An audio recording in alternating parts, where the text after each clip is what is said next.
I'll just start working through the solution. How are we going? What do we do first, guys? What aspect of this did we try and do first? Stationary point. Oh, okay. All right. So I'm not going to do anything. I'm just saying. Okay. So we've got to do stationary points. What process did you do to find the stationary points? Derivative and let the derivative equal 0. Okay. So do y dx equals 0. Okay. So what other process do we need to follow? Okay. That's one thing we have to do. Hey. No, that's part of a process. So we have to find three things. So that's the stationary points. Oh, Intercepts, okay? So that's where I would start. Typically, don't have to. You can start wherever you want, right? So I'll just put intercepts, okay? And then for 3, I'll put points of inflection. And how do we find points of inflection? Second derivative equals 0, exactly, okay? So again, I'm just writing those down. Whenever you've given a problem, right, you've got a question there. There are basically three things you need to find, right? Intercepts, coordinates and nature of stationary points, and points of inflection. Does it ask you to graph it? No. Does it ask you to find asymptotes if they exist? No. So don't. And I'm not sure if any of you would have, right? However, just be aware that only answer the bits of the question that it asks you for. Okay, you might get this question that says, and then hence graph it, right? If it says that, then yes, you need to find asymptotes if they exist, because in order to graph it, you need to find the asymptotes. Because why would there be an asymptote for this function? It's exponential, right? So for exponential and log and rational functions, so 1 over x plus 1, for example, they would have asymptotes of some sort, okay, or points of discontinuity, whatever, okay? But for this question, we've only got the three things, that's all we need to do. All right, let's start with, I'm just going to start with intercepts because that's just where my head goes, okay? So intercepts,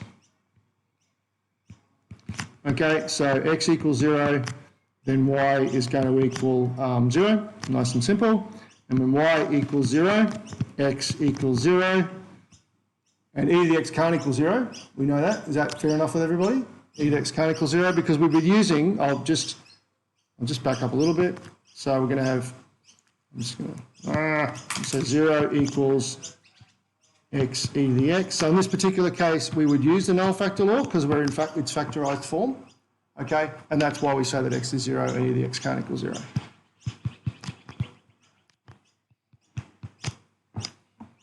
Okay, so mathematical justification there.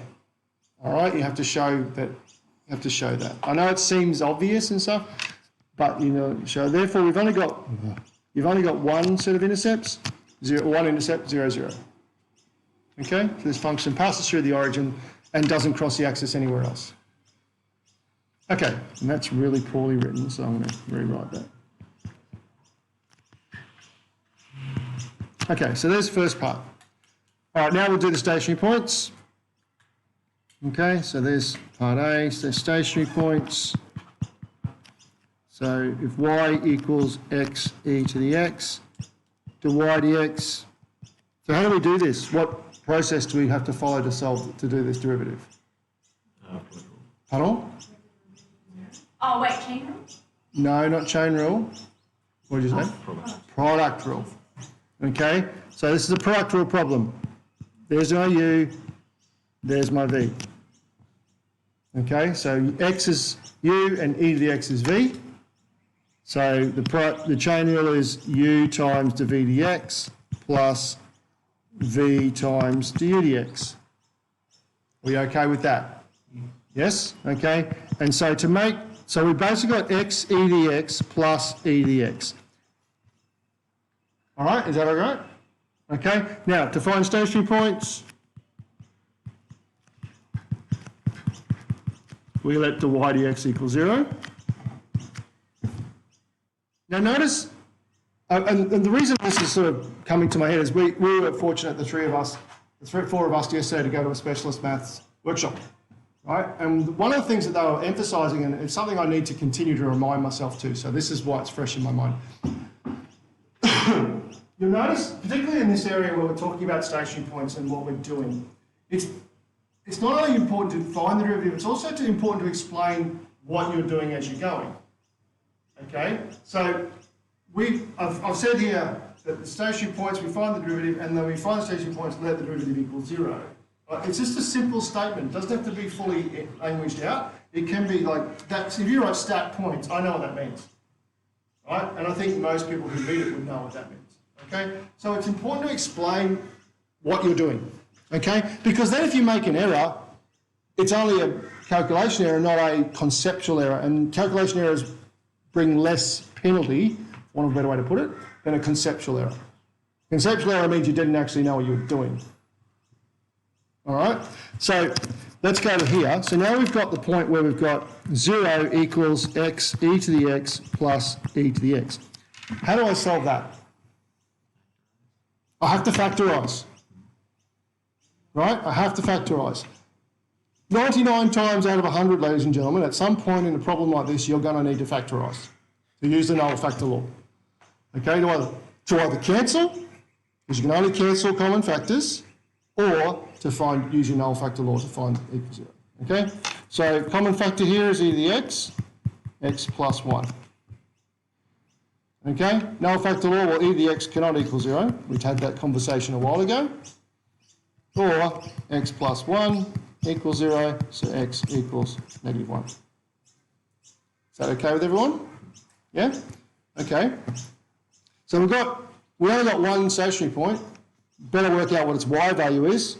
So y is going to equal what? Okay. How did you get that? Yep, position vector.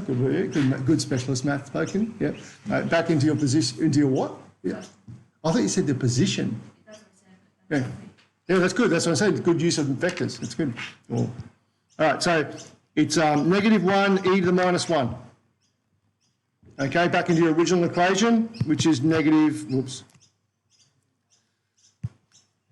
e to the negative 1. Now, if you left it like that, which is negative 1 on e, okay, if this was in a tech-free question, there's your answer.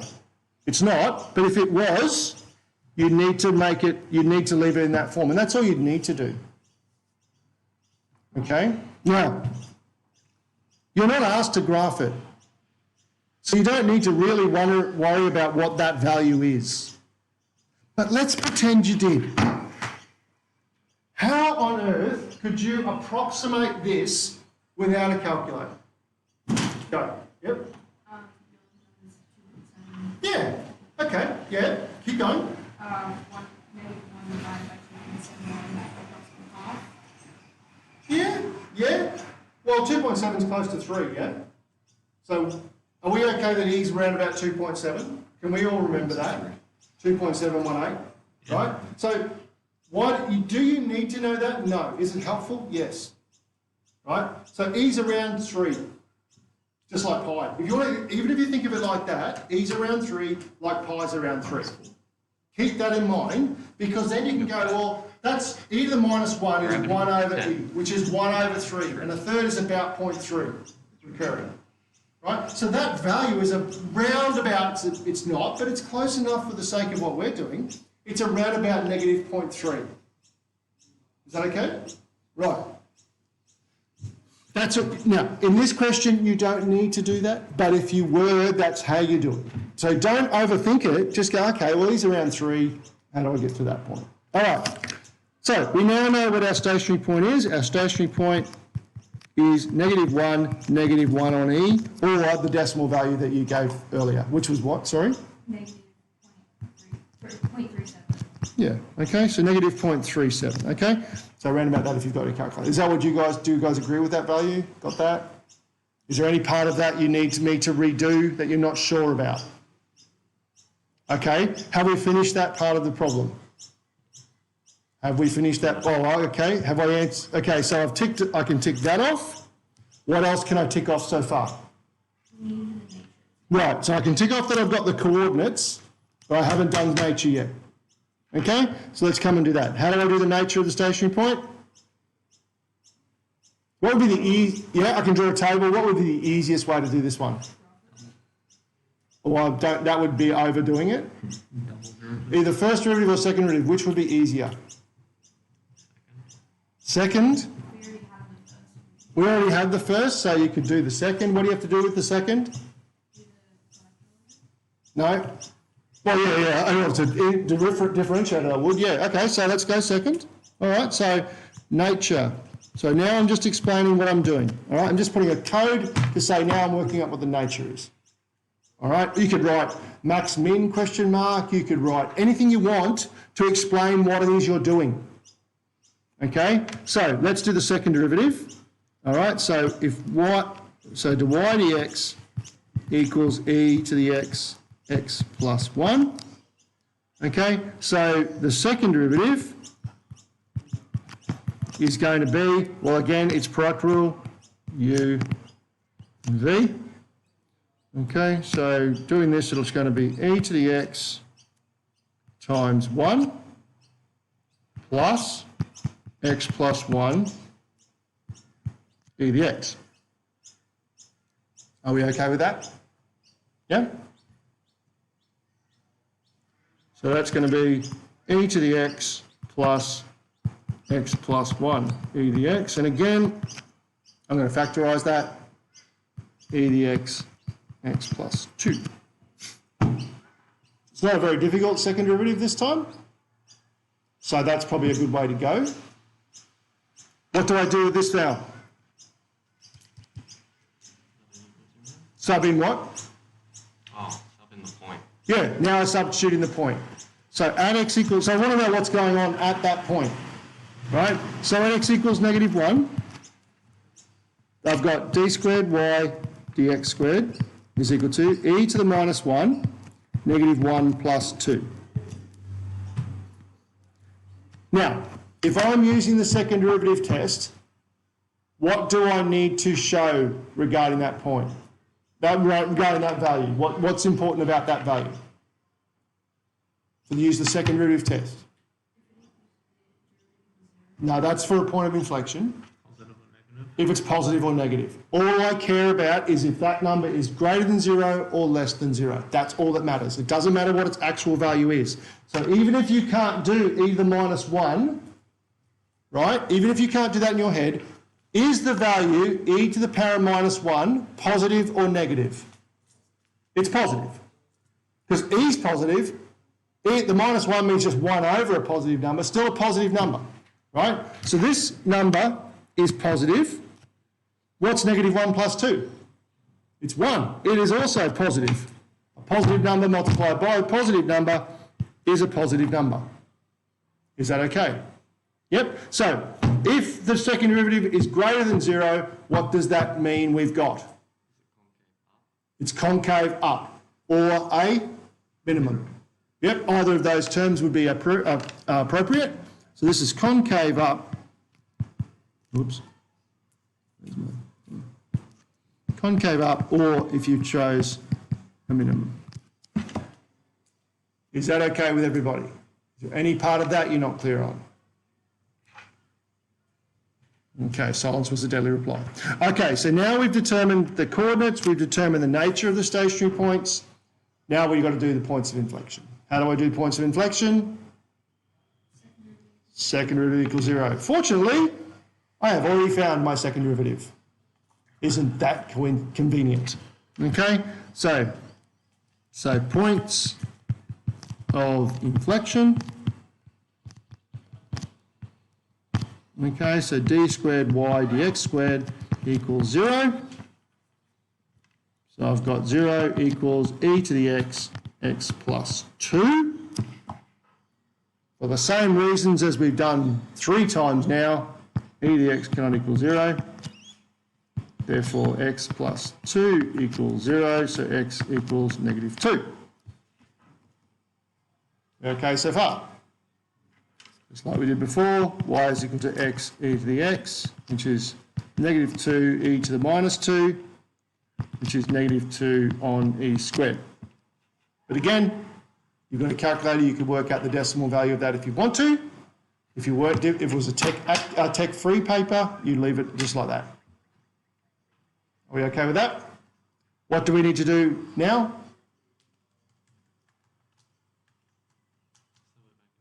No. What's the second part of finding points of inflection? what has to happen? We let it equal 0, that's part A. What's the second part? Yes, so the sign either side has to change. Okay, so we need to identify that the change in the gradient on the left-hand side of the point -2 and the gradient on the right-hand side of the point at -2. Let me just show you where that is. Concavity, let's go back to this. I think it's in here. Yeah, it is.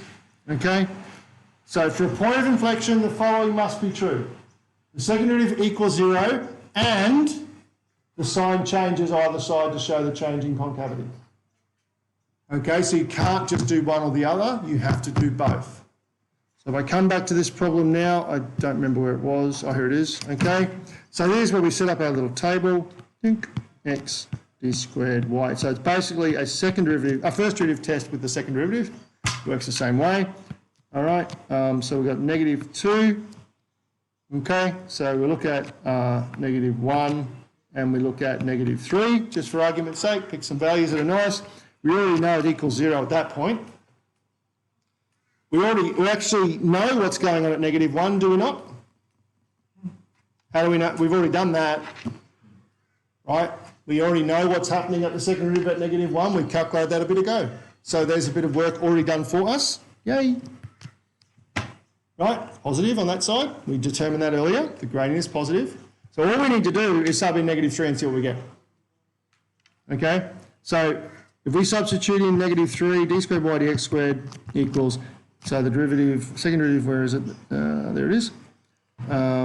So it's e to the -3 times -3 plus 2. And just like we had before, e to the -3 is a positive number. It's 1 on e cubed. And -3 plus 2 is -1. That's a negative number, which means we've got a negative number. Okay? Less than 0. Okay? So it changes signs on both sides.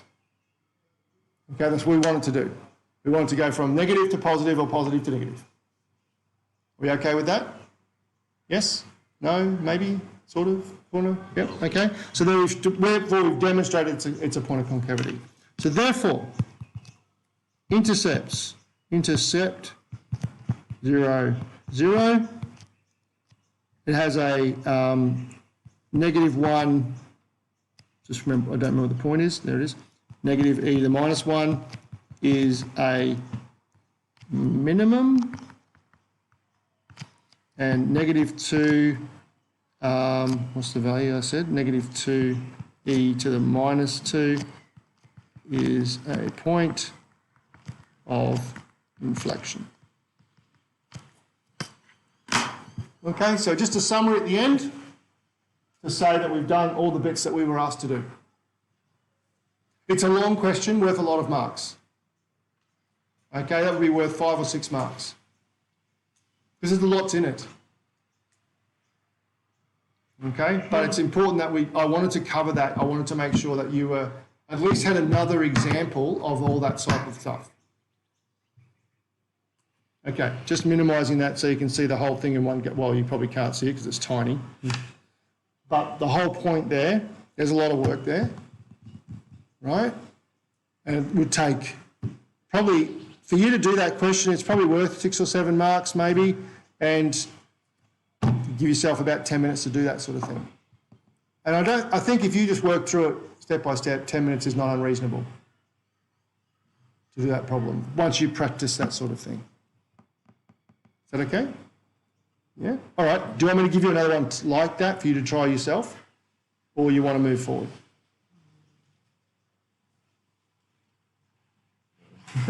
Well, overwhelming response there, ladies and gentlemen. I'll try one, but I don't want to move it one that's directly No, diagonal. I mean, all I was going to do then is give you some questions to practice.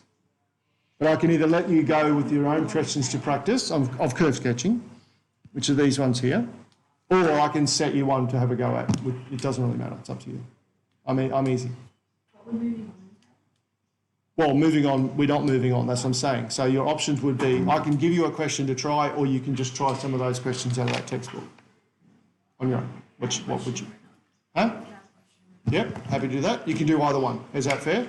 Yep, okay. So I'll go back to where we were, and I'll just put a question in, all right? It'll be very similar to what we just did, just some subtle differences. Not this one. Did you upload a video on curve sketching? You just give me a minute, I'll have a, yeah, there's one already there. I'm pretty sure. I must have missed it. I was Right. doing revision. Yeah, it's there, it says video, Yeah, and it's highlighted. Hmm. I think I missed it. doesn't matter. Shush. Oh, this 2 years ago. Yeah, I know, because unfortunately what happened when I recorded this, when it didn't save. It recorded about a 3-second slot. So I thought, oh, better go and find another one. So there it is.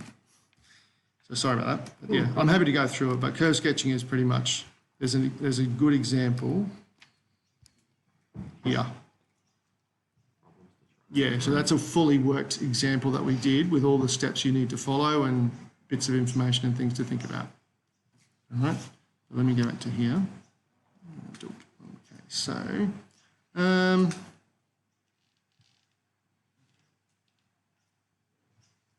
just give me a sec while I'll go and find a problem.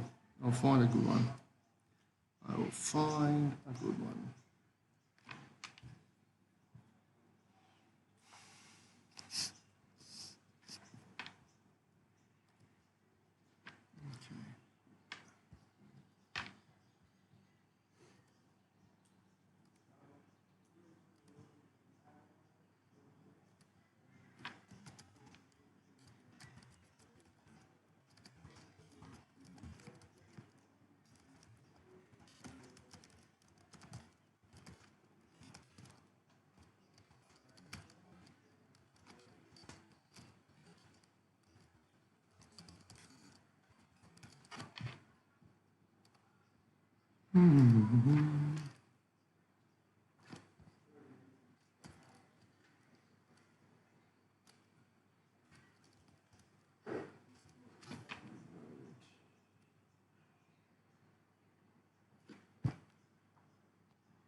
So very similar problem, but with a different function. So exactly the same ideas, same concepts, but different function. Even though it said, notice it doesn't say nature of the stationary points. If you're asked to identify stationary points, you have to do nature anyway. It's a given. Okay, you have to identify whether they're maximums, minimums, or horizontal points of inflection. Okay,